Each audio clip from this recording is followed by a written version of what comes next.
یہ ان کا لقب تھا، کیونکہ عبرانی زبان میں اسرائیل کا معنی ہے عبداللہ، اسرا کا معنی ہے عبد اور ایل کا معنی ہے اللہ، عبداللہ یہ ان کا لقب تھا، اور ان کا نام تھا حضرت یعقوب بن اسحاق بن ابراہیم علیہ السلام جمیعا۔ تو اللہ تعالیٰ ان کی اولاد کو اور خاص طور پر قوم یہود کو اللہ رب العزت خطاب فرماتے ہوئے کہتے ہیں یا بنی اسرائیل اذکروا نعمتی التی انعمت علیکم، تم ان نعمتوں کو یاد کرو کہ جو میں نے تمہیں عطا کی۔ اس سے پہلے بھی اللہ رب العزت نے ایک آیت میں انہی الفاظ کے ساتھ بنو اسرائیل کو اپنی نعمتیں یاد دلائیں، یا بنی اسرائیل اذکروا نعمتی التی انعمت علیکم، اس کے بعد فرمایا وَأَوْفُوا بِعَهْدِي أُوفِ بِعَهْدِكُمْ۔ یہاں اس آیت میں بھی سب سے پہلے اللہ رب العزت نے بنو اسرائیل کو اپنی نعمتیں یاد دلائیں کہ یاد کرو ان نعمتوں کو جو میں نے تمہیں عطا کی۔ اور ابھی جو آنے والی آیات ہیں ان آیات کے اندر اللہ تعالیٰ نے خاص طور پر ان نعمتوں کا تذکرہ فرمایا ہے جو خاص طور پر اللہ رب العزت نے بنو اسرائیل کو عطا کی تھی۔ چنانچہ ہم آنے والی آیات میں انشاءاللہ معلوم کر لیں گے، اور پچھلے درس میں نے اشارہ کیا تھا کہ خاص نعمتیں کون سی ہیں جو اللہ رب العزت یاد دلانا چاہتا ہے۔ نعمتوں کو یاد دلانے کے بعد اللہ فرماتے ہیں وَأَنِّي فَضَّلْتُكُمْ، یہ بھی یاد کرو کہ میں نے تمہیں فضیلت دی اور تمہیں فوقیت دی، تمہیں میں نے برتری دی، تمہیں میں نے ترجیح دی علی العالمین، تمام اقوام عالم پر۔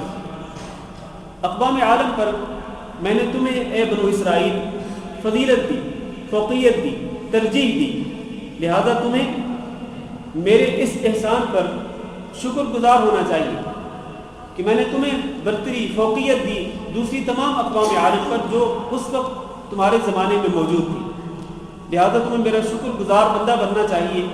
ان نعمتوں کے ساتھ یہ نعمت بھی یاد کرو اور پھر تم میرے سامنے سجدہ شکر بجا لاؤ، تم میرے شکر گزار بندے بن جاؤ، میرے مطیع اور فرما بردار بن جاؤ، میرے احکامات پر عمل کرو، اور جن باتوں سے جن کاموں سے میں نے تمہیں منع کیا ہے ان سے تم اجتناب اور پرہیز کرو۔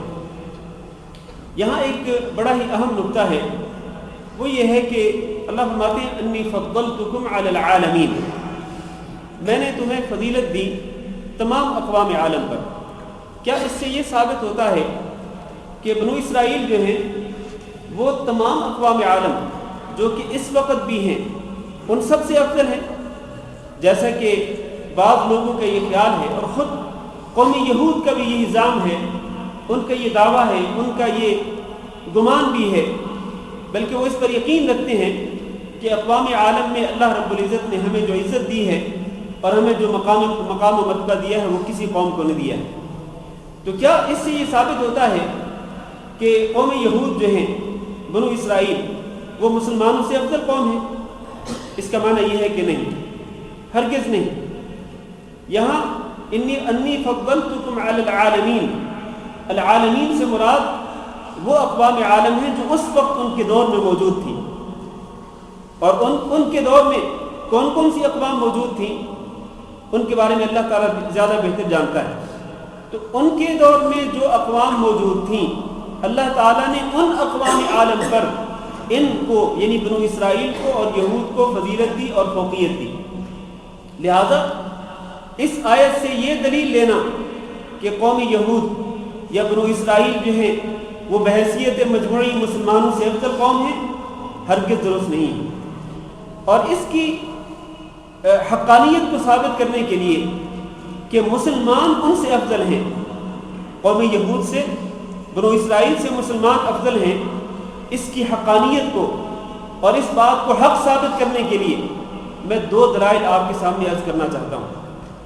سب سے پہلے تو اللہ رب العزت نے قرآن مجید میں ارشاد فرمایا کہ وَكَذَلِكَ جَعَلْنَاكُمْ أُمَّةً وَسَطًا لِتَكُونُوا شُهَدَاءَ عَلَى النَّاسِ وَيَكُونَ الرَّسُولُ عَلَيْكُمْ شَهِيدًا، ہم نے آپ کو یعنی اے امت محمد صلی اللہ علیہ وسلم ہم نے آپ کو امتاً وسطاً بنایا ہے، یعنی سب سے افضل سب سے بہتر امت بنایا ہے۔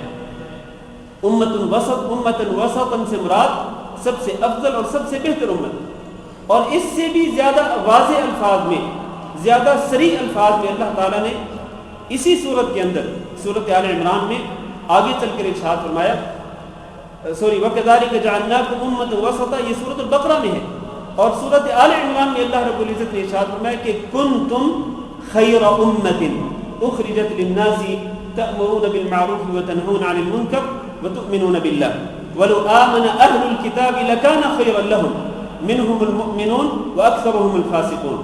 کنتم، اے امت محمد، آپ صلی اللہ علیہ وسلم، آپ خیر الامت ہیں، خیر الامم ہیں، تمام امتوں میں آپ کی امت سب سے افضل امت ہے۔ آپ کی خاصیت کیا ہے کہ تأمرون بالمعروف وتنہون عن المنکر وتؤمنون باللہ۔ سب سے پہلے ان دو آیات سے یہ ثابت ہوا کہ امت محمد صلی اللہ علیہ وسلم افضل امت ہے۔ حضرت آدم علیہ السلام سے لے کر حضرت محمد صلی اللہ علیہ وسلم تک جتنے انبیاء آئے، جتنے رسول اللہ تعالیٰ نے بھیجے، اور ان کے زمانے میں جتنی امتیں تھیں، ان تمام اقوام عالم میں، تمام امتوں میں اللہ تعالیٰ نے جو مقام و مرتبہ حضرت محمد صلی اللہ علیہ وسلم کی امت کو دیا ہے وہ کسی امت کو نہیں دیا ہے۔ اس کی ایک وجہ یہ بھی ہے کہ حضرت محمد صلی اللہ علیہ وسلم جو ہیں وہ چونکہ اللہ رب العزت کے آخری نبی ہیں، آخری رسول، تو آپ صلی اللہ علیہ وسلم تمام نبیوں میں افضل، آپ سید المرسلین ہیں، افضل الانبیاء ہیں۔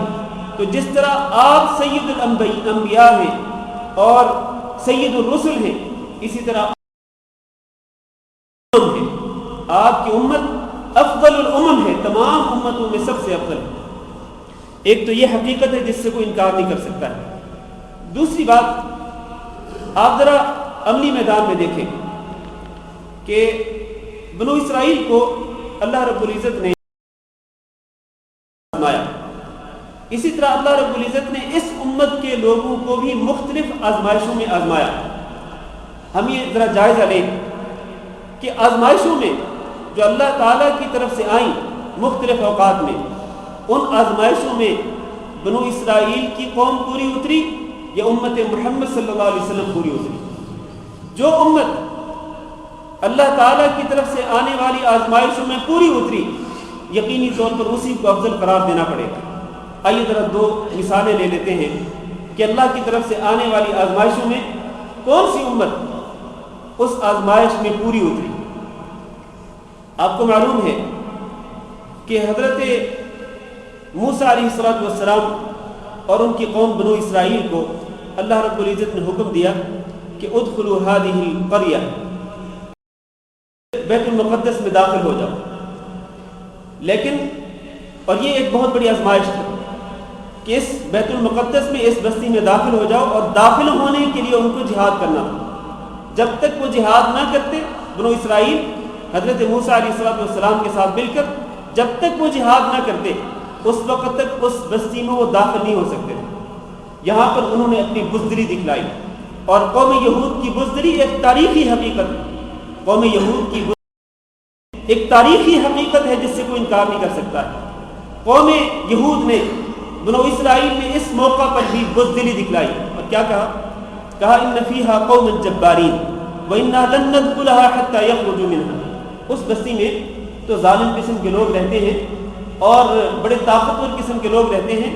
لن ندخلها، ہم ہرگز اس بستی میں داخل نہیں ہوں گے، حتی یخرجوا منها، جب تک وہ وہاں سے نکل نہیں جاتے۔ واہ، کیا بہادر قوم تھی یہ کہ جب تک وہ نکل نہیں جاتے اس وقت تک ہم اس میں داخل نہیں ہو سکتے۔ حضرت موسیٰ علیہ السلام نے ترغیب دلائی کہ نہیں، اس بستی میں داخل ہونے کے لیے تمہیں جہاد کرنا پڑے گا اور اللہ کے حکم پہ عمل کرو، داخل ہو جاؤ۔ لیکن انہوں نے کیا کہا اِنَّا لَن نَدْخُلَهَا أَبَدًا مَا دَامُوا فِيهَا، جب تک وہ لوگ اس بستی میں موجود ہیں ہم داخل نہیں ہوں گے۔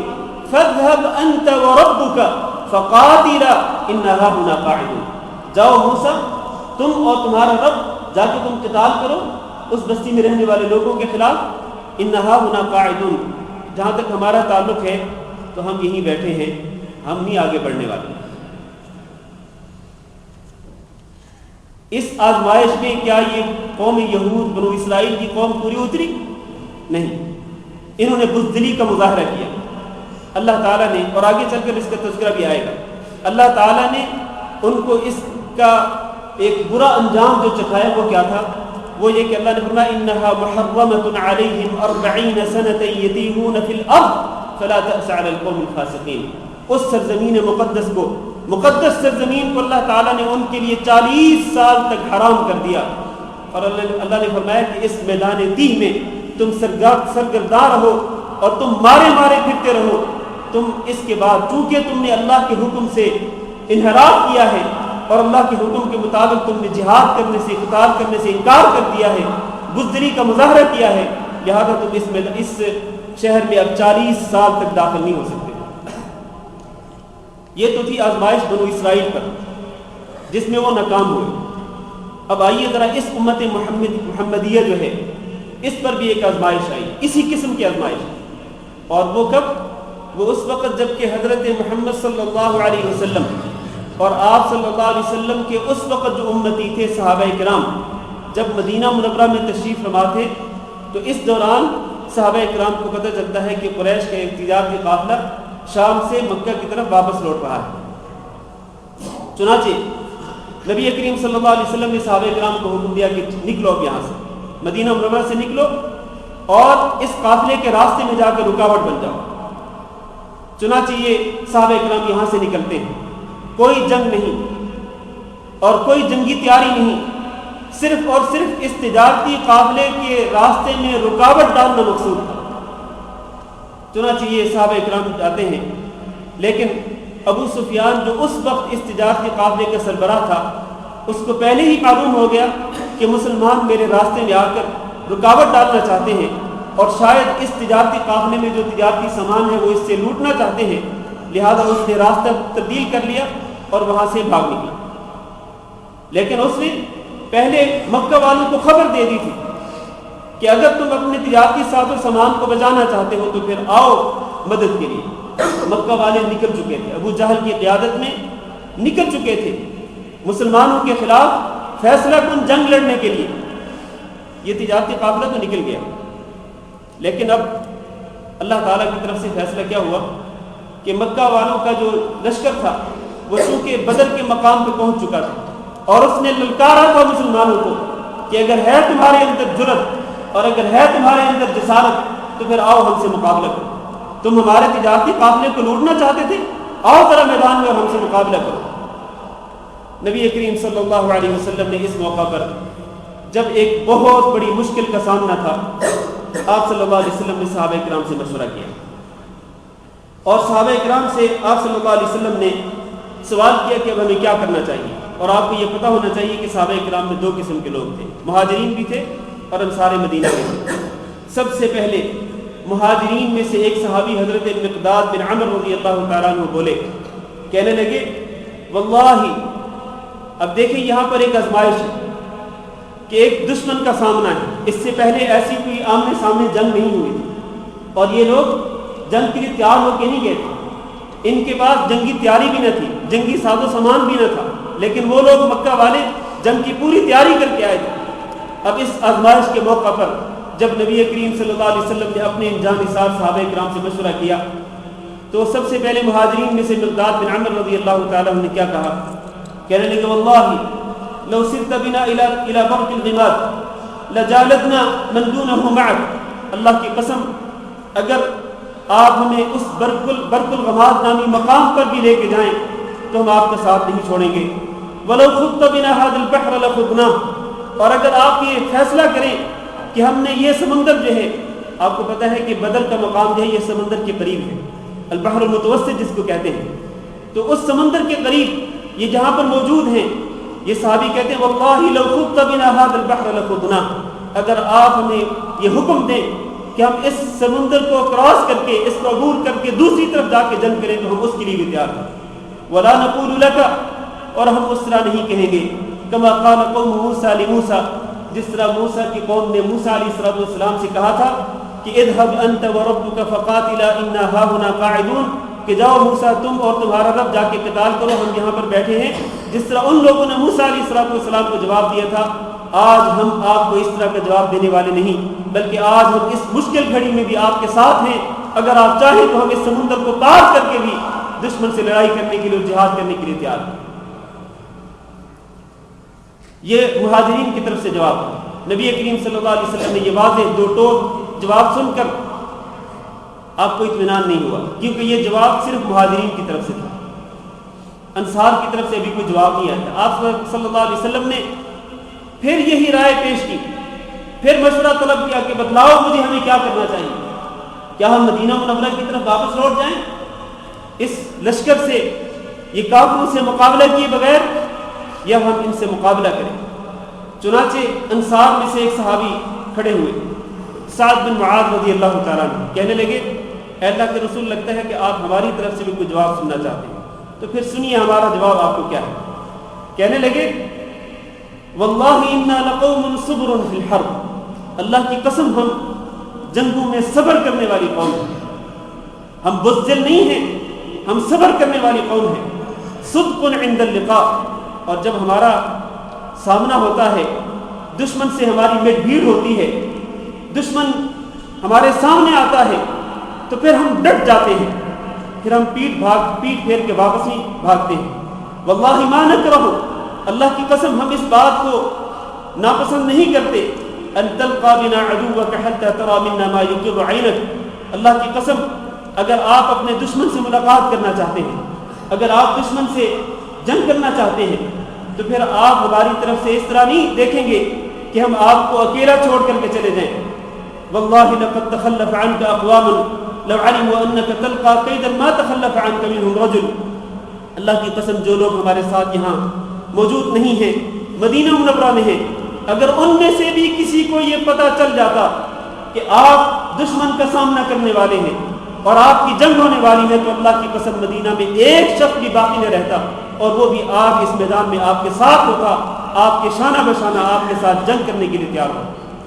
میرے بھائیوں، یہ ہے پہلا مقارنہ کہ ہم نے کمپیریزن کیا، مقارنہ کیا کہ بنو اسرائیل پر جب آزمائش آئی اور ان کو ایک خوف کا سامنا تھا تو انہوں نے بزدلی کا مظاہرہ کیا، لیکن یہاں نبی کریم صلی اللہ علیہ وسلم کے سچے جانثار صحابہ کرام پر جب آزمائش کا وقت آیا تو یہاں پر انہوں نے نبی صلی اللہ علیہ وسلم کا ساتھ نہیں چھوڑا، بلکہ پوری بہادری کے ساتھ وہ اس میدان میں لڑے، اور پھر اللہ رب العزت نے ان کے ایمان کی بدولت، ان کی ایمانی قوت کے بدولت اللہ نے ان کی مدد کے لیے آسمان سے فرشتے نازل کر دیے، اور 313 جو صحابہ کرام تھے وہ 1000 جو ایک لشکر تھا 1000 کا، اور وہ پوری طرح مستعد ہو کر تیار ہو کر کے آیا تھا، اللہ تعالیٰ نے اس مٹھی بھر جماعت کو اس بہت بڑے دشمن پر فتح عطا کر دی، ان کو اللہ تعالیٰ نے غلبہ عطا کر دیا۔ اس سے کیا ثابت ہوتا ہے؟ اس سے یہ ثابت ہوتا ہے کہ یہ امت محمدیہ جو ہے یہ بنو اسرائیل کی قوم سے افضل ہے۔ جس قوم پر آزمائش نازل ہوئی اور وہ اس آزمائش میں پوری اتری، وہ آزمائش کے پیچھے نہیں بھاگی، اس نے بزدلی کا مظاہرہ نہیں کیا، یقیناً یہ قوم جو ہے یہ قوم بنو اسرائیل سے افضل قوم ہے۔ یہ ایک دلیل ہے، اور دوسری دلیل عملی میدان میں اللہ تعالیٰ نے بنو اسرائیل کو آزمایا، ہفتہ کے دن مچھلی کے شکار سے منع کر دیا۔ آپ کو معلوم ہے یہ سارا واقعہ، اور یہ ہمارے ابھی آنے والی آیات میں اس کا تذکرہ آئے گا۔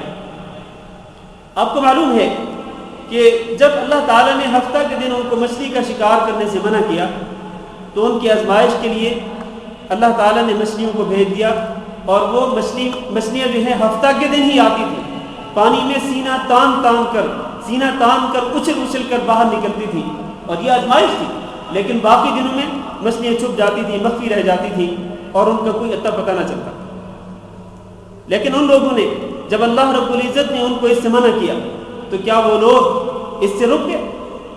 ان میں سے زیادہ تر لوگ وہ تھے کہ جنہوں نے اللہ رب العزت کی نافرمانی کی اور ہفتہ کے دن شکار کیا، ایک ہیلا کر کے ہفتہ کے دن مچھلیوں کا شکار کیا، گویا کہ اس آزمائش میں بھی وہ ناکام ہوئے، فیل ہو گئے۔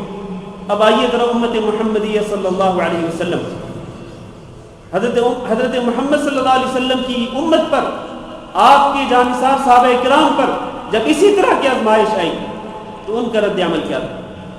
جب نبی کریم صلی اللہ علیہ وسلم اپنے 1400 صحابہ کرام کے ساتھ عمرے کا احرام باندھ کر مکہ مکرمہ کی طرف رواں تھے، تو حدیبیہ کے مقام پر آپ کو روک دیا گیا. آپ کو معلوم ہے کہ حدیبیہ کے مقام پر آپ کو اور آپ کے صحابہ کرام کو روک دیا گیا کہ آپ اس سے آگے نہیں جا سکتے. اور پھر ایک بحث و تکرار کے بعد، مذاکرات کے بعد ایک معاہدہ رونما ہوا، معاہدہ سامنے آیا جس کو صلح حدیبیہ کا نام دیا جاتا ہے. یہاں پر ایک آزمائش ہوئی. یہ صحابہ کرام اور خود نبی کریم صلی اللہ علیہ وسلم احرام کی حالت میں تھے اور احرام کی حالت میں شکار نہیں کر سکتے ہیں. احرام کی حالت میں شکار نہیں کر سکتے ہیں. اللہ تعالیٰ نے ان احرام باندھنے والے لوگوں کو اسی شکار کے ذریعے ہی آزمائش میں ڈالا اور اس کا ذکر قرآن مجید میں کر دیا. اللہ نے فرمایا یا ایھا الذین آمنوا لیبلونکم اللہ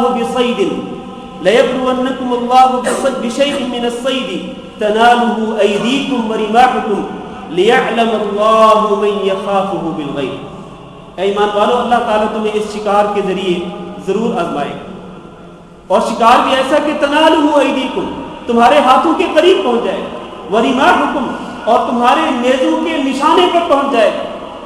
ہوا کیا کہ حدیبیہ کے مقام پر جب یہ صحابہ کرام احرام کی حالت میں تھے تو شکاری جانور جو ہیں جن کا شکار کرنا عام طور پر مسلمانوں کے لیے حلال تھا اور حلال ہے، وہ جانور اور وہ پرندے بھاگ بھاگ کر، وہ دیدہ دانستہ وہ مسلمانوں کے سامنے آتے.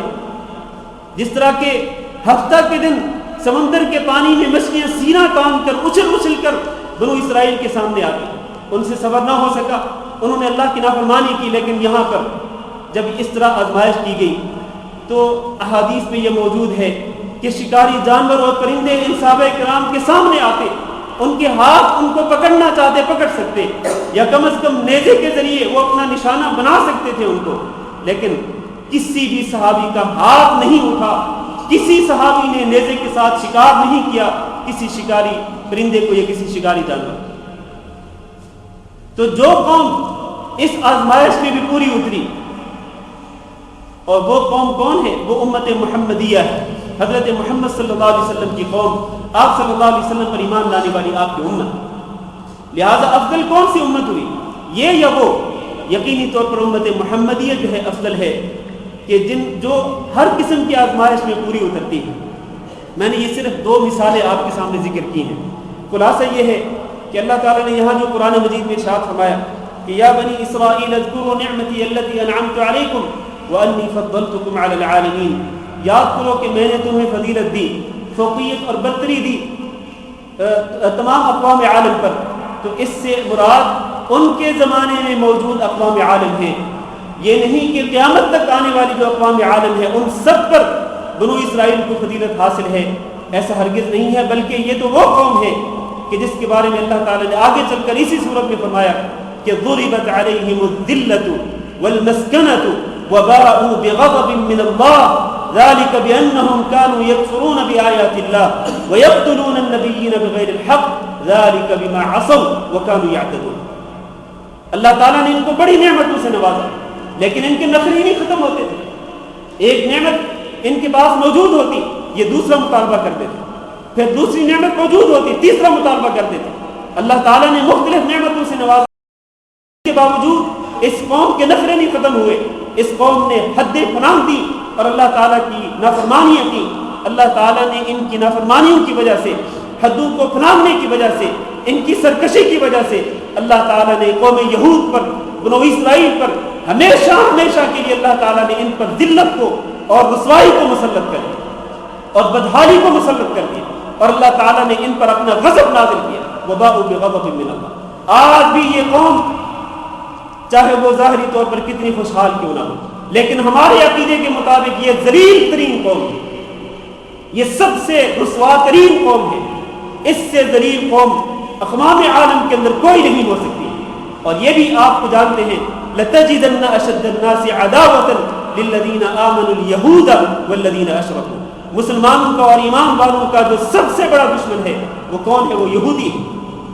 قوم یہود سب سے بڑی دشمن قوم ہے مسلمانوں کی اور ایمان والوں کی. اور یہ مغضوب علیہم قوم ہے جس پر اللہ تعالیٰ کا غضب نازل ہو.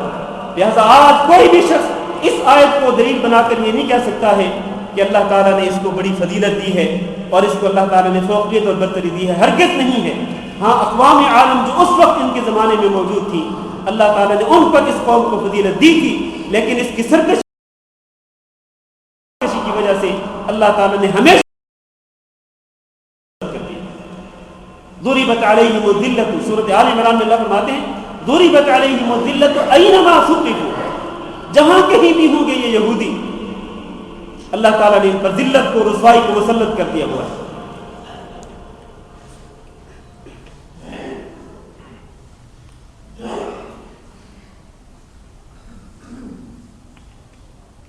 اس کے بعد اللہ تعالیٰ فرماتے ہیں واتقوا یوم لا تجزی نفس عن نفس شیئا، اس دن سے ڈرو کہ جس دن لا تجزی نفس عن نفس شیئا، کوئی نفس کسی بھی نفس کے کچھ بھی کام نہیں آئے گا، ولا يقبل منها شفاعہ، اور کسی نفس سے شفاعت قبول نہیں کی جائے گی، ولا يؤخذ منها عدل، اور کسی سے کوئی معاوضہ قبول نہیں کیا جائے گا، کسی سے کوئی بدلہ نہیں لیا جائے گا، ولا هم ينصرون، اور نہ ہی قیامت کے دن لوگوں کی مدد کی جائے۔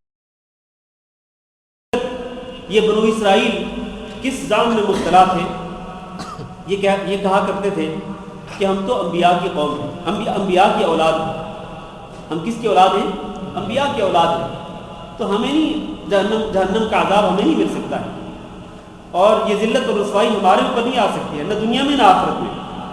بلکہ یہ تو کہا کرتے تھے نحن ابناء اللہ و احباؤہ، سورۃ المائدہ میں اللہ تعالیٰ فرماتے ہیں کہ یہودی کہتے ہیں کہ نحن ابناء اللہ و احباؤہ، ہم تو اللہ کے بیٹے ہیں اور ہم اللہ کے محبوب ہیں۔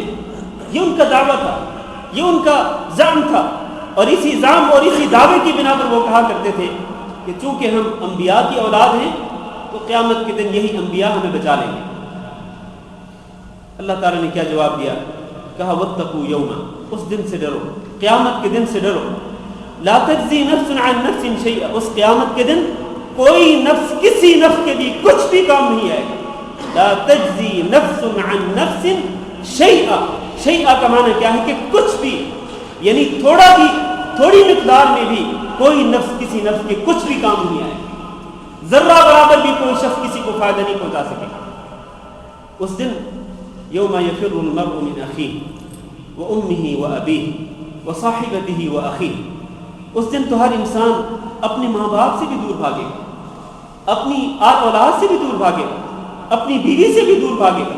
لکل امرئ منہم یومئذ شأن یغنیہ، اس دن ہر شخص کو اپنی پڑی ہو کہ کوئی نفس کسی نفس کے کچھ بھی کام نہیں آئے۔ اللہ فرماتے ہیں تم یہ دعویٰ کرتے ہو کہ تمہیں انبیاء بچا لیں گے، انبیاء کی تم اولاد ہو، نہیں، لا تجزی نفس عن نفس شیئا۔ اور پھر آپ دیکھیں آج بھی کئی لوگ دعویٰ کرتے ہیں کہ ہم تو فلاں پیر کے مرید ہیں، فلاں شخص ہمارا مرشد ہے، فلاں جو بزرگ ہیں ہم ان کی بیعت کیے ہوئے ہیں، ہمیں وہ بچا لیں گے قیامت کے دن۔ اور قوالیاں گانے والے قوالیاں بھی گاتے ہیں اسی قسم کی کہ فلاں بزرگ کا پلڑا پکڑ لو بس پھر لا تجزی نفس عن نفس شیئا، کوئی بزرگ، کوئی امام، حتیٰ کہ کوئی نبی کسی کے کچھ بھی کام نہیں آئے۔ اور حضرت محمد صلی اللہ علیہ وسلم جو کہ سید الرسل اور افضل الانبیاء ہیں، انہوں نے بھی اپنے خاندان کے سب سے قریب ترین لوگوں کو نام لے کر کے کہا کہ انقذوا انفسکم من النار، کہ تم اپنے آپ کو خود ہی جہنم کی آگ سے بچاؤ، میں تمہارے انی لا املک لکم شیئا، میں تمہارے کچھ بھی کام نہیں آؤں۔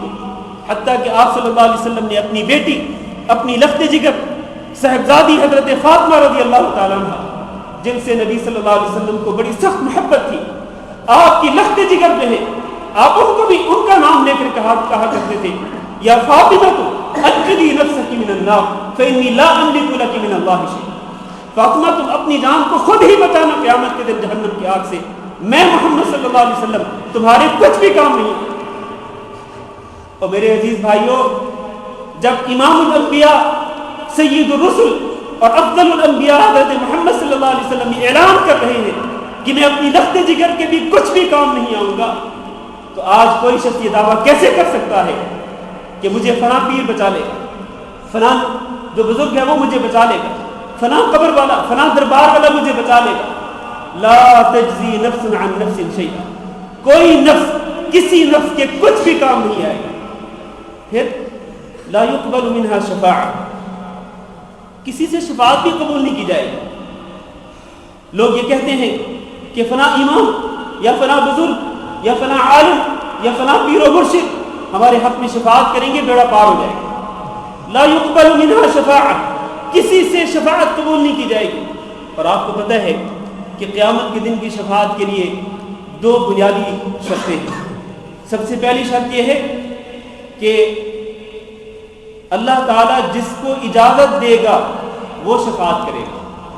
جس کو اللہ تعالیٰ اجازت دے گا وہ شفاعت کرے گا، اور جس کے حق میں شفاعت کرنے کی اجازت دے گا اللہ تعالیٰ وہ اسی کے حق میں شفاعت کر سکے گا. یہ دو شرطیں ہیں. شفاعت کرنے والے کے بارے میں بھی ایک شرط کہ وہ اللہ کی اجازت کے محتاج ہوگا، اور جس کے بارے میں کسی نے شفاعت کرنی ہوگی اس کے بارے میں اللہ اجازت دے گا کہ اس کے بارے میں شفاعت کر سکتے ہو تو وہ شفاعت کرنے والا شفاعت کرے گا. شافع بھی اللہ کی اجازت کے محتاج، مشفوع جس کے حق میں شفاعت کی جائے گی وہ بھی اللہ کی اجازت کے محتاج.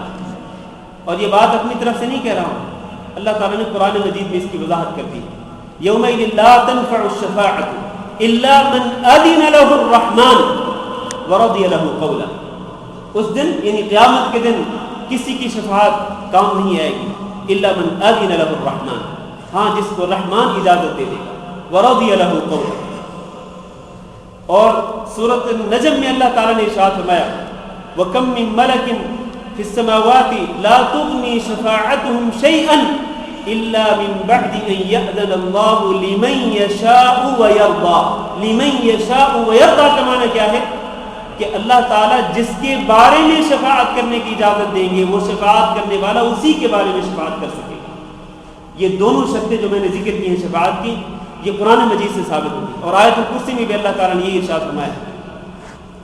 آیت الکرسی میں کیا ہے؟ اللہ لا الہ الا هو الحی القیوم لا تأخذه سینۃ ولا نوم له ما فی السماوات وما فی الارض من ذا الذی یشفع عنده الا باذنہ. کون ہے کہ جو کیا وہاں اللہ کے پاس شفاعت کر سکے گا الا باذنہ، ہاں وہی شفاعت کر سکے گا جس کو اللہ تعالیٰ اجازت دے گا.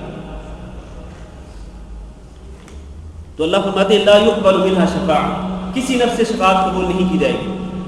ولا يؤخذ منها عدل، اور اس سے کوئی بدلہ بھی نہیں لیا جائے گا. یعنی ایسا نہیں ہے کہ اللہ تعالیٰ کسی کو آفر کرے قیامت کے دن کہ چلو مجھے تم 1 ملین دینار دے دو میں تمہاری جان چھوڑ دیتا ہوں. 1 ملین یا 1 لاکھ یا 1 کروڑ دے دو میں تمہاری جان چھوڑ دیتا ہوں. لا يؤخذ منها عدل، کسی سے کوئی بدلہ نہیں لیا جائے گا. ولا هم ينصرون، اور کسی کی کوئی مدد نہیں کی جائے گی. قیامت کے دن اگر کوئی شخص اللہ کے عذاب سے اللہ کے عذاب اور اسی طرح اللہ کی تیار کی ہوئی جو جہنم ہے اور آگ آتش جہنم ہے اس سے اگر کوئی شخص نجات حاصل کر سکے گا تو وہ کون ہوگا؟ وہ ہوگا جس کا اپنا عقیدہ دنیا کے اندر درست تھا، اللہ کی توحید کو ماننے والا اور عمل صالح پہ قائم اور دائم رہنے والا، جس کا خاتمہ ایمان پر ہوا، جس کا خاتمہ عمل صالح پر ہوا، اچھا خاتمہ جس کا ہوا، وہ قیامت کے دن گا. ورنہ جو شخص اللہ رب العزت کی توحید کے متعلق اپنا عقیدہ خراب کر بیٹھا ہے اور اللہ کی توحید میں وہ اللہ کا شریک بناتا ہے، اللہ کی وحدانیت کو نہیں مانتا، اللہ کے ساتھ شریک ٹھہراتا ہے، شرک کرتا ہے اور بدعملی پر قائم ہے، اور اسی حالت میں اس کی موت آ جاتی ہے، وہ اللہ تعالیٰ سے اپنے گناہوں پر توبہ نہیں کرتا، اسی حالت میں اس کا خاتمہ ہو جاتا ہے، تو پھر یقینی طور پر قیامت کے دن اس کو کوئی بھی شفاعت کرنے والا اس کے لیے نفع بخش نہیں ہوگا، کسی کی شفاعت اس کے کام نہیں آئے گی. والباقیات الصالحات خیر عند ربک ثوابا وخیر املا، جو نیک اور باقی رہنے والے اعمال ہیں وہی انسان کے کام آئیں گے، انہی کے ذریعے انسان جو ہے اللہ تعالیٰ کے فضل و کرم کے ساتھ وہ جہنم سے نجات پا کر وہ جنت میں پہنچ سکے گا، ورنہ اس کے علاوہ کوئی بھی ذریعہ نہیں ہوگا اس دن اللہ تعالیٰ کے عذاب سے بچنے کے لیے. اس کے بعد اللہ تعالیٰ فرماتے ہیں وَإِذْ نَجَّيْنَاكُم مِّنْ آلِ فِرْعَوْنَ يَسُومُونَكُمْ سُوءَ الْعَذَابِ. وہ وقت بھی یاد کرو، بنو اسرائیل سے ہی خطاب ہو رہا ہے، وہ وقت یاد کرو کہ نَجَّيْنَاكُم مِّنْ آلِ فِرْعَوْنَ، ہم نے آل فرعون سے تمہیں نجات دے دی. يَسُومُونَكُمْ سُوءَ الْعَذَابِ، وہ آل فرعون کیا کرتے تھے؟ وہ تمہیں بہت برا عذاب چکھاتے تھے. یذبحون ابناءکم، وہ تمہارے بیٹوں کو ذبح کر دیا کرتے تھے، ویستحیون نساءکم، اور تمہاری عورتوں کو یعنی تمہاری بیٹیوں کو زندہ رکھا کرتے تھے، وفی ذالکم بلاء من ربکم عظیم، اس میں بھی تمہارے لیے تمہارے رب کی طرف سے بہت ہی بڑی عظیم آزمائش ہے کہ وہ بیٹوں کو ذبح کر دیتے تھے اور بیٹیوں کو زندہ رکھتے تھے، اور وہ بھی بیٹیوں کو زندہ رکھتے تھے اپنی لونڈیاں بنانے کے لیے۔ فرعون اور فرعون کا لشکر جو ہے وہ بیٹوں کو ذبح کر دیتا تھا، کسی کے گھر میں بیٹا پیدا ہوتا تو اس کو ذبح کر دیا جاتا، اس کو قتل کر دیا جاتا، اور اگر کسی کے گھر میں کوئی بیٹی پیدا ہوتی تو اس کو صرف اس مقصد سے زندہ رکھا جاتا کہ اس کو انہوں نے اپنی لونڈی کے طور پر استعمال کرنا ہوتا تھا۔ میرے بھائیوں، یہ بہت بڑی آزمائش ہے، بلاء من ربکم عظیم۔ اللہ فرماتے ہیں ذرا وہ وقت یاد کرو کہ ہم نے تمہیں اس آزمائش سے کس طرح سے نجات دی۔ اور وہ فرعون اور آل فرعون اس طرح کیوں کرتے تھے؟ آپ کو معلوم ہے کہ فرعون نے ایک خواب میں دیکھا تھا کہ اس کے دور سلطنت میں ایک بچہ پیدا ہوگا اور وہی اس کی سلطنت کے خاتمے کا سبب بن جائے گا۔ چنانچہ اس نے یہ فیصلہ کر دیا کہ میرے دور حکومت میں، میری سلطنت میں جو بھی بیٹا پیدا ہوگا اس کو قتل کر دیا جائے گا۔ لیکن اللہ رب العزت نے جو فیصلہ کیا تھا، اللہ رب العزت نے جس طرح یہ فیصلہ کر رکھا تھا کہ فرعون کو اور آل فرعون کو اللہ رب العزت نے تباہ کرنا تھا، اس کو برباد کرنا تھا، تو پھر وہ بیٹا جس کی وجہ سے اس کی یہ تباہی اور بربادی ہوگی اس کو وہ قتل نہ کر سکا، بلکہ وہ اس کے گھر میں ہی پرورش پانے لگا، اور وہ کون تھے؟ حضرت موسیٰ علیہ السلام۔ اللہ فرماتے ہیں اذ نجیناکم من آل فرعون یسومونکم سوء العذاب۔ اللہ تعالیٰ یہ نعمت خاص طور پر ذکر کر رہے ہیں۔ پہلے اللہ تعالیٰ نے اجمالی طور پر حکم دیا کہ میری تمام نعمتوں کو یاد کرو، اب یہاں سے اللہ تعالیٰ بعض خاص نعمتوں کا تذکرہ فرما رہے ہیں۔ سب سے پہلے اللہ تعالیٰ نے یہ نعمت ذکر کی، اس کے بعد اللہ فرماتے ہیں وَإِذْ فَرَقْنَا بِكُمُ الْبَحْرَ، یہ دوسری نعمت کہ ذرا یاد کرو کہ ہم نے تمہارے لیے سمندر کو پھاڑ دیا، فَأَنْجَيْنَاكُمْ، ہم نے تمہیں نجات دی، وَأَغْرَقْنَا آلَ فِرْعَوْنَ، اور ہم نے آل فرعون کو یعنی فرعون اور اس کے لشکر کو غرق کر دیا، وَأَنْتُمْ تَنْظُرُونَ، اور تم اپنی آنکھوں سے دیکھ رہے تھے، تمہارے دیکھتے ہی تم اپنی آنکھوں سے مشاہدہ، اللہ تعالیٰ نے فرعون اور اس کے لشکر کو سمندر میں غرق کر دیا، اللہ تعالیٰ نے تمہیں نجات دے دی۔ اور یہ کب کی بات ہے؟ یہ اس وقت کی بات ہے کہ جب حضرت موسیٰ علیہ السلام بنو اسرائیل کو لے کر کے مصر سے نکل رہے تھے، اور پیچھے سے تعاقب کیا، اب آگے سمندر، پیچھے سے فرعون اور اس کا لشکر۔ یہاں پر انہوں نے کہا انا لمدرکون، بنو اسرائیل کہنے لگے انا لمدرکون، آج ہمیں نجات ملنے والی نہیں، سامنے سمندر ہے، پیچھے لشکر ہے، فرعون کا جرار لشکر جو ہے وہ موجود ہے، یقینی طور پر یا ہم سمندر میں ڈوب جائیں گے یا پھر یہ لشکر ہمیں چبا جائے گا، لشکر ہمارا خاتمہ کر دے گا، انا لمدرکون۔ حضرت موسیٰ علیہ السلام نے کہا کلا، ایسا ہرگز نہیں ہو سکتا ہے، ان معی ربی، میرے ساتھ میرا رب موجود ہے، سیہدین، اللہ تعالیٰ ضرور میری رہنمائی کرے گا۔ پھر اللہ نے کس طرح رہنمائی کی؟ اللہ نے فرمایا کہ اپنا عصا اس سمندر کے پانی پر مارو۔ حضرت موسیٰ علیہ السلام نے وہ عصا مارا، یہ بنو اسرائیل کے 12 قبیلے تھے، ہر قبیلہ ایک راستے پر چلتا ہوا سمندر کی دوسری طرف پہ چلا گیا، اور عین درمیان میں جب یہ فرعون اور اس کا لشکر پہنچا، اللہ تعالیٰ نے اسی سمندر کو دوبارہ چلنے کا حکم دے دیا۔ اور دوسری کئی صورتوں میں اللہ تعالیٰ نے یہ قصہ تفصیل کے ساتھ بیان کیا ہے، لیکن ہم یہاں اسی اختصار پر ہی اکتفا کرتے ہیں کہ اللہ تعالیٰ فرماتے ہیں یاد کرو جب ہم نے سمندر کو تمہارے لیے پھاڑ دیا اور ہم نے تمہیں نجات دی، اور فرعون اور اس کی فوج کو ہم نے غرق کر دیا، وَأَنْتُمْ تَنْظُرُونَ، اور تم دیکھ رہے تھے۔ اس کے بعد ایک اور نعمت اللہ فرماتے ہیں وَإِذْ وَاعَدْنَا مُوسَىٰ 40 لَيْلَةً، ذرا یاد کرو ہم نے موسیٰ علیہ السلام سے وعدہ لیا تھا 40 راتوں کا، ثُمَّ اتَّخَذْتُمُ الْعِجْلَ مِن بَعْدِهِ، پھر تم نے موسیٰ علیہ السلام کے جانے کے بعد کیا کیا؟ تم نے بچڑے کو معبود بنا لیا، من بعدہ، موسیٰ علیہ السلام کے بعد، وَأَنْتُمْ ظَالِمُونَ، اور تم ظالم۔ آپ کو پتہ ہے کہ حضرت موسیٰ علیہ السلام کو اللہ تعالیٰ نے بلایا تھا کوہ طور پر 40 راتوں کے لیے۔ کیوں بلایا تھا 40 راتوں کے لیے؟ اس دوران اللہ رب العزت حضرت موسیٰ علیہ السلام کو اپنے دین کے احکامات دینا چاہتے تھے، اپنی ہدایات ان کو دینا چاہتے تھے۔ چنانچہ اللہ رب العزت نے وعدہ لے لیا کہ 40 راتوں کے لیے تمہیں کوہ طور پر ٹھہرنا پڑے گا۔ موسیٰ علیہ السلام چلے گئے پیچھے سے ان کی قوم نے کیا کارنامہ سر انجام دیا؟ ثم اتخذتم العجل من بعدی، بچڑے کو اپنا معبود بنا لیا، اور یہ بہت بڑا ظلم تھا، وانتم ظالمون، بہت بڑا ظلم تھا۔ یہاں آپ ذرا غور کریں کہ اللہ رب العزت نے ان کے اس عمل کو ظلم قرار دیا۔ عمل کون سا تھا؟ کہ انہوں نے بچڑے کو معبود بنا لیا، اور اس کو اللہ تعالیٰ نے ظلم قرار دیا ہے۔ یہ ظلم کس طرح ہے؟ در حقیقت ظلم کس کو کہتے ہیں؟ ظلم اس کو کہتے ہیں کہ وضع الشیء فی غیر محلہ، کہ ایک چیز جس جگہ پر ہونی چاہیے اس کو وہاں سے اٹھا کر کسی اور جگہ پہ رکھ دیا جائے تو اس کو ظلم کہتے ہیں۔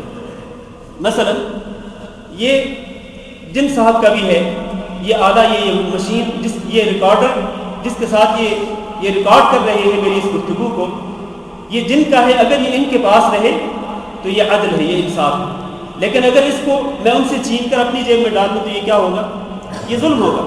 وضع الشیء فی محلہ، ہر اس چیز کو کہ جو اس کا مقام ہے اسی جگہ پہ رکھا جائے تو یہ عدل ہے، اور اس جگہ سے اس کو ہٹا لیا جائے تو یہ ظلم ہوتا ہے۔ چنانچہ عبادت جو ہے اس کا اصل محل کیا ہے؟ عبادت صرف اور صرف کس کے لیے ہونی چاہیے؟ اللہ رب العزت کے لیے ہونی چاہیے۔ عبادت صرف اللہ کی ہونی چاہیے اور اسی کے لیے ہونی چاہیے۔ تمام کی تمام عبادات کا مستحق صرف اور صرف اللہ تعالیٰ ہے۔ یہی معنی ہے اس کلمہ طیبہ کا جو ہم پڑھتے ہیں، لا الہ الا اللہ، کہ کوئی معبود برحق نہیں سوائے اللہ تعالیٰ کے، یعنی ہر قسم کی عبادت کا مستحق سوائے اللہ تعالیٰ کے کوئی بھی نہیں ہے۔ تو یہ عبادت جب تک اللہ تعالیٰ کے لیے ہوگی، جب تک اللہ تعالیٰ کے لیے ہوگی تو یہ عدل و انصاف ہوگا، اور یہ عبادت اگر اللہ تعالیٰ کے علاوہ کسی اور کے لیے ہوگی تو یہ کیا ہوگا؟ یہ ظلم ہوگا۔ اسی لیے لقمان علیہ السلام نے اپنے بیٹے کو جب وصیتیں کی تھی تو کیا کہا تھا؟ اذ قال لقمان لابنه وهو يعظه يا بني لا تشرك بالله، اے میرے پیارے بیٹے اللہ کے ساتھ شرک نہ کرنا۔ کیوں؟ ان الشرک لظلم عظیم، کیونکہ شرک بہت ہی بڑا ظلم ہے، ظلم عظیم ہے۔ کیوں ظلم عظیم ہے؟ اس لیے کہ عبادت جو ہے وہ صرف اللہ تعالیٰ کے لیے ہونی چاہیے۔ اگر یہ غیر اللہ کے لیے ہوگی، اللہ کے ساتھ اگر کسی کو شریک بنایا جائے گا تو یہ ظلم ہوگا، اللہ تعالیٰ کے ساتھ یہ انصاف نہیں ہوگا۔ اس لیے یہاں پر اللہ تعالیٰ فرما رہے ہیں بنو اسرائیل کو خطاب کرتے ہوئے کہ دیکھو تم نے موسیٰ علیہ السلام کے کوہ طور پر جانے کے بعد تم نے کتنا بڑا ظلم کیا کہ تم نے بچڑے کو معبود بنا لیا، حالانکہ تمہیں عبادت میری کرنی چاہیے تھی، لیکن تم نے میری عبادت کو چھوڑ کر جو میرا حق تھا وہ کسی اور کو دے دیا۔ اس طرح تم نے بہت بڑے ظلم کا ارتکاب کیا۔ اللہ فرماتے ہیں ثم عفونا عنکم من بعد ذلک، اللہ فرماتے ہیں پھر بھی ہم نے اس کے بعد تمہیں معاف کر دیا۔ تم نے معافی مانگی، ہم نے تمہیں معاف کر دیا۔ یہ بہت بڑی نعمت تھی اللہ تعالیٰ کی کہ اتنا بڑا ظلم کرنے کے باوجود، اتنے بڑے گناہ کے ارتکاب کرنے کے باوجود اللہ تعالیٰ نے ان کو معاف کر دیا۔ کیوں؟ اللہ فرماتے ہیں لعلکم تشکرون، شاید کہ تم شکر گزار بندے بن جاؤ۔ لیکن کیا وہ واقعتاً شکر گزار بندے بنے؟ نہیں، اس کے بعد بھی انہوں نے اللہ تعالیٰ کی نافرمانیاں جاری رکھی۔ اتنے بڑے ظلم کے بعد معافی ملی تاکہ یہ شکر گزار ہو جاتے، لیکن بجائے شکر گزار بننے کے انہوں نے اور بھی ظلم کرنا شروع کر دیا۔ اس کے بعد اللہ فرماتے ہیں وَإِذْ آتَيْنَا مُوسَى الْكِتَابَ وَالْفُرْقَانَ، ذرا یاد کرو ہم نے موسیٰ علیہ السلام کو کتاب دی، یعنی تورات، والفرقان، اور وہ کتاب جو ہے وہ کیسی کتاب تھی؟ الفرقان، وہ فرق کرنے والی تھی، حق اور باطل میں فرق کرنے والی، صحیح اور غلط میں تمیز کرنے والی، حق اور باطل میں فرق کرنے والی کتاب ہم نے موسیٰ علیہ السلام کو دی۔ کیوں؟ لعلکم تہتدون، تاکہ تم ہدایت پا جاؤ۔ اس سے ثابت یہ ہوتا ہے کہ اللہ رب العزت جب کسی قوم پر کوئی کتاب نازل کرتا ہے تو کس لیے نازل کرتا ہے؟ تاکہ اس قوم کو ہدایت مل جائے، تاکہ وہ قوم اس کتاب سے ہدایت حاصل کرے۔ اس لیے ہمیں یہ بھی درس ملتا ہے اس سے کہ اللہ تعالیٰ نے یہ جو کتاب نازل کی اپنے سب سے آخری نبی حضرت محمد صلی اللہ علیہ وسلم پر کیوں نازل کی؟ کیوں نازل کی؟ تاکہ ہم اس کتاب سے ہدایت حاصل کریں، اس کتاب سے رہنمائی حاصل کریں، اس کتاب کو اپنا پیشوا بنائیں، اپنا رہنما بنائیں، اپنا قائد بنائیں۔ اور اگر ہم اس کتاب کو اپنا رہنما، اپنا پیشوا بنا لیں تو پھر یقین کر لیں جو شخص بھی اس کتاب کو اپنا رہنما، اپنا پیشوا بنا لے گا وہ یقینی طور پر جنت میں داخل ہوگا۔ ان هذا القرآن يهدي للتي هي اقوم وَيُبَشِّرُ الْمُؤْمِنِينَ الَّذِينَ يَعْمَلُونَ الصَّالِحَاتِ أَنَّ لَهُمْ أَجْرًا كَبِيرًا۔ یہ کتاب سیدھا راستہ دکھاتی ہے، یہ قرآن سیدھے راستے کی طرف، مضبوط راستے کی طرف رہنمائی کرتا ہے۔ وہ مضبوط راستہ کون سا ہے کہ جو اللہ کی رضا تک، اللہ کے تقرب تک پہنچاتا ہے، اللہ تعالیٰ کی جو جنت ہے اس جنت تک پہنچاتا ہے۔ وَيُبَشِّرُ الْمُؤْمِنِينَ، اور یہ قرآن مومنوں کو بشارتیں بھی دیتا ہے کہ جو مومن ایمان کے ساتھ ساتھ عمل صالح کریں گے ان کے لیے اللہ رب العزت کی طرف سے بہت بڑا اجر ہے۔ تو یہ کتاب ہدایت ہے، ہمیں اسی کو اپنا رہنما، اپنا پیشوا بنانا چاہیے، اور اسی کی روشنی میں ہمیں اپنی زندگی بسر کرنی چاہیے، جس طرح کہ اللہ رب العزت نے بنو اسرائیل پر، اللہ تعالیٰ نے ان کی طرف جو کتاب بھیجی تورات، وہ اسی لیے بھیجی تھی کہ وہ اس سے ہدایت حاصل کریں۔ اس کے بعد اللہ فرماتے ہیں وَإِذْ قَالَ مُوسَىٰ لِقَوْمِهِ، میں بات ختم کرتا ہوں۔ وَإِذْ قَالَ مُوسَىٰ لِقَوْمِهِ، وہ وقت ذرا یاد کرو کہ جب موسیٰ علیہ السلام نے کہا اپنی قوم سے، یا قومی، اے میری قوم، انکم ظلمتم انفسکم، تم نے اپنی جانوں پر ظلم کر دیا۔ کس طرح؟ باتخاذکم العجل، کہ تم نے بچڑے کو معبود بنا لیا، بچڑے کو معبود بنا کے تم نے اپنی جانوں پہ ظلم کیا ہے۔ اب کیا کرو؟ فتوبوا الی بارئکم، تم اپنے خالق کی طرف رجوع کر لو، توبہ کر لو۔ لیکن توبہ کس طرح ہے؟ یہ توبہ بھی بڑی مشکل تھی ان کے لیے۔ فاقتلوا انفسکم، تم اپنے آپ کو ہی قتل کرو، اپنے آپ کو ہی مار ڈالو۔ اور یہ توبہ بہت مشکل ہے، یقینی طور پر یہ بھی ایک بہت بڑی آزمائش تھی بنو اسرائیل کے لیے۔ فاقتلوا انفسکم، اپنے آپ کو مار ڈالو۔ اور اس کی تفسیر میں مفسرین نے دو تفسیریں کی۔ فاقتلوا انفسکم سے مراد ایک تو یہ ہے کہ تم آپس میں ایک دوسرے کو مار ڈالو، اگر تم ایک دوسرے کو مار ڈالو گے تو تمہاری توبہ قبول ہو جائے گی، ایک یہ تفسیر ہے۔ دوسری تفسیر یہ ہے کہ جن لوگوں نے بچڑے کو معبود بنایا ان کو ایک صف میں کھڑا کر دیا جائے، اور جن لوگوں نے بچڑے کی پوجا نہیں کی تھی ان کو یہ حکم ہے کہ تم ان کو قتل کرو۔ بچڑے کی پوجا کرنے والوں کو قتل کرنے کا اللہ تعالیٰ حکم دے رہے ہیں۔ کن کو؟ انہی میں سے جو لوگ، انہی کے رشتہ دار، انہی کے والدین، انہی کی آل اولاد، انہی کی نسل سے جو لوگ جنہوں نے بچڑے کی پوجا نہیں کی تھی اور اپنے آپ کو اس ظلم سے بچا لیا تھا، اللہ کہتے ہیں اپنے آپ کو مار ڈالو۔ یعنی وہ چونکہ وہ انہی میں سے ہی تھے تو اللہ تعالیٰ یہ کہہ رہے ہیں کہ اپنے آپ کو، گویا کہ ان کو مارنا اپنے آپ کو مارنے کے برابر ہے۔ فاقتلوا انفسکم، اپنے آپ کو مار ڈالو، اس طرح تمہاری توبہ قبول ہوگی۔ ذالکم خیر لکم عند بارئکم، اللہ فرماتے ہیں یہی تمہارے لیے بہتر ہے، اگر تم اسی طرح کرو گے تو تمہارا خالق تم سے راضی ہو جائے گا۔ فتاب علیکم، اب جب یہ حکم ملا تو کچھ سچے مومن تھے بنو اسرائیل میں سے، جو سچے مومن تھے اور جو اللہ تعالیٰ کے حکم کے سامنے اپنے آپ کو جھکا دینے والے تھے، انہوں نے آپس میں ایک دوسرے کو قتل کرنا شروع کر دیا۔ ابھی قتل کرنا شروع کیا ہی تھا کہ تاب علیکم، اللہ تعالیٰ نے سب کی توبہ قبول کر لی۔ انہ هو التواب الرحیم، بے شک اللہ تعالیٰ تواب ہے، مطلب بہت زیادہ توبہ قبول کرنے والا ہے، بہت زیادہ، یعنی اس میں مبالغہ پایا جاتا ہے۔ تواب بہت زیادہ توبہ قبول کرنے والا ہے اور نہایت ہی رحم کرنے والا ہے۔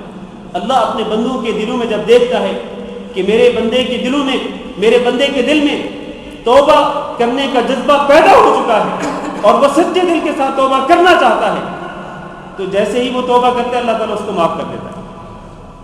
لیکن آپ یہاں ذرا غور کریں کہ اللہ تعالیٰ نے توبہ کی قبولیت کے لیے جو شرط لگائی وہ کیا تھی کہ اپنے آپ کو قتل کرو، اور یقیناً یہ بہت ہی سخت، بہت ہی مشکل کام تھا، بڑا سخت حکم تھا، لیکن اللہ رب العزت نے حضرت محمد صلی اللہ علیہ وسلم کی امت کے لیے کہ اس امت کے لوگ اگر اسی طرح کے جرم کا ارتکاب کریں، یعنی غیر اللہ کی پوجا کریں، تو کیا اس امت کے اندر غیر اللہ کی پوجا کرنے والوں کی توبہ، اگر وہ توبہ کرنا چاہیں تو کیا ان کی توبہ اس وقت تک قبول نہیں ہوگی جب تک وہ آپس میں ایک دوسرے کو قتل نہ کریں؟ کیا یہ سخت حکم اللہ تعالیٰ نے اس امت کے لیے بھی برقرار رکھا ہے؟ اس کا جواب ہے کہ نہیں۔ اللہ رب العزت بڑا رحمان ہے، بڑا رحیم ہے۔ اللہ تعالیٰ نے اس امت کو کتنے انعامات سے نوازا، کتنے احسانات اللہ تعالیٰ نے کیے سید الانبیاء حضرت محمد صلی اللہ علیہ وسلم پر، اور آپ کی اس امت پر اللہ تعالیٰ نے کتنی نعمتیں نازل کر دی، کتنے احسانات اللہ تعالیٰ نے نازل کر دیے۔ ان احسانات میں سے ایک احسان اللہ تعالیٰ نے یہ بھی کر دیا کہ شرک کا ارتکاب کرنے والا، بتوں کی پوجا کرنے والا بھی اگر پوجا کرنے کے بعد اگر وہ اللہ تعالیٰ کے سامنے توبہ کرتا ہے تو اللہ اس کی توبہ کو قبول کر لیتا ہے۔ اللہ تعالیٰ نے ان لوگوں کو کہ جو بڑے بڑے گناہوں میں مبتلا تھے، اللہ نے فرمایا یا عبادی الذین اسرفوا علی انفسہم، یا عبادی الذین اسرفوا علی انفسہم، میرے وہ بندوں جنہوں نے اپنی جانوں پر ظلم کر لیا۔ اور ابن عباس رضی اللہ تعالیٰ عنہ ارشاد فرماتے ہیں کہ اس آیت کریمہ میں اللہ رب العزت نے ان لوگوں کو خطاب کیا ہے کہ جو مشرکین میں سے تھے، شرک کے علاوہ وہ قتل و غارت بھی کرتے تھے، زنا اور بدکاری کے ارتکاب بھی کرتے تھے، چوری اور ڈاکہ زنی بھی کرتے تھے۔ اللہ تعالیٰ فرماتے ہیں یا عبادی الذین اسرفوا علی انفسہم لا تقنطوا من رحمت اللہ، اللہ کی رحمت سے مایوس نہ ہو، ان اللہ یغفر الذنوب جميعا، اللہ تعالیٰ سارے گناہوں کو معاف کر دیتا ہے، انہ هو الغفور الرحیم۔ بلکہ اللہ رب العزت نے، آپ دیکھیں اللہ رب العزت نے نبی صلی اللہ علیہ وسلم کی بعثت کے بعد وہ لوگ جن کا تعلق یہود و نصارہ میں سے، اور بلکہ وہ لوگ جنہوں نے اللہ تعالیٰ کی اولاد کا اقرار کیا کہ اللہ تعالیٰ کی اولاد ہوتی ہے، اور جنہوں نے یہ کہا کہ ان اللہ ثالث ثلاثہ، کہ اللہ تین میں سے ایک ہے، اللہ تعالیٰ ان کو بھی اپنی رحمت کی امید دلاتے ہوئے کہتے ہیں کہ افلا یتوبون الی اللہ ویستغفرون واللہ غفور رحیم، کہ اگر یہ اللہ تعالیٰ کا بیٹا قرار دینے والے، اللہ کی اولاد بنانے والے، اللہ کو ثالث ثلاثہ کہنے والے جو ہیں، اگر یہ بھی سچے دل کے ساتھ توبہ کر لیں اور اللہ تعالیٰ سے معافی مانگ لیں تو اللہ تعالیٰ ان کے گناہوں کو بھی معاف کر لیں۔ تو ان کے لیے یہ بڑا سخت حکم تھا بنو اسرائیل کے لیے کہ اگر تم اپنی توبہ کی قبولیت چاہتے ہو تو پھر اپنے آپ میں ایک دوسرے کو قتل کرنا شروع کرو۔ لیکن یہ حکم اس امت کے لیے نہیں ہے۔ اس امت کا کوئی بھی پاپی، کوئی بھی گناہ گار، بڑے سے بڑا گناہ گار کیوں نہ ہو، اگر وہ ایک مرتبہ بھی صدق کے دل کے ساتھ اللہ تعالیٰ سے معافی مانگ لے، اللہ اس کے گناہوں کو معاف کر دیتا ہے، اور اس کی حالت کیا ہو جاتی ہے؟ التائب من الذنب کمن لا ذنب لہ، جب توبہ کرنے والا توبہ کر لیتا ہے کسی گناہ سے تو پھر وہ ایسے ہو جاتے جیسے اس نے گناہ کے ارتکاب کیا ہی نہیں۔ اور اللہ تعالیٰ اس امت محمدیہ میں سے توبہ کرنے والے جو لوگ ہیں، تائبین جو ہیں، اللہ تعالیٰ ان پر اتنا فضل و کرم کرتا ہے کہ اللہ تعالیٰ اگر واقعتاً وہ سچے دل کے ساتھ توبہ کر لے اپنے پچھلے تمام گناہوں سے تو اللہ تعالیٰ ان کی پچھلی برائیوں کو نیکیوں میں تبدیل کر دیتا ہے۔ اولئک یبدل اللہ السیئات حسنات وکان اللہ غفورا رحیم۔ تو میرے عزیز بھائی اور دوستو، میں یہاں پر رکتا ہوں، اگرچہ میرا آج پروگرام یہ تھا کہ میں کچھ زیادہ آیات جو ہیں وہ آپ کے سامنے پڑھ کر ان کی تفسیر مختصر طور پر عرض کروں گا، لیکن درمیان میں بعض ایسی چیزیں آ جاتی ہیں، بعض ایسے موضوعات آ جاتے ہیں کہ جن پر ذرا زیادہ گفتگو کرنا پڑتی ہے۔ بہرحال ہم کوشش کریں گے انشاءاللہ آئندہ اپنی رفتار ذرا اور تیز کریں۔ اللہ تعالیٰ سے دعا کرتے ہیں کہ اللہ رب العزت مجھے اور آپ کو قرآن مجید کو سمجھنے کی توفیق دے، اور اللہ تعالیٰ ہمیں اس قرآن مجید کو ہمارا دستور حیات بنانے کی توفیق دے۔ اسی کی روشنی میں اللہ تعالیٰ ہمیں اپنی اصلاح کرنے کی توفیق دے، عقائد کی اصلاح بھی اور اعمال کی اصلاح بھی اللہ تعالیٰ ہم سب کو اس اصلاح کی توفیق دے، اور اللہ تعالیٰ ہمارے گناہوں پر ہم سے درگزر فرمائے۔ ہمیں جو بیمار ہیں اللہ تعالیٰ تمام بیماروں کو شفا کاملہ نصیب فرمائے، اور ہمارے جو والدین میں سے یا رشتہ داروں میں سے یا ہمارے دوست احباب میں سے جو ہم سے بچھڑ گئے ہیں، جو ہم سے جدا ہو چکے ہیں، جو فوت ہو چکے ہیں، ہم ان کے لیے دعا کرتے ہیں کہ اللہ رب العزت ان کی قبروں کو جنت کا باغ بنائے، اللہ تعالیٰ ان کی مغفرت فرمائے، ان کی نیکیاں قبول فرمائے، اور اللہ تعالیٰ ہمیں ان کے ساتھ قیامت کے دن جنت الفردوس میں داخل فرمائے۔ استغفر اللہ لی ولکم انہ هو الغفور الرحیم۔ کسی بھائی نے کوئی سوال کرنا ہوگا سکتا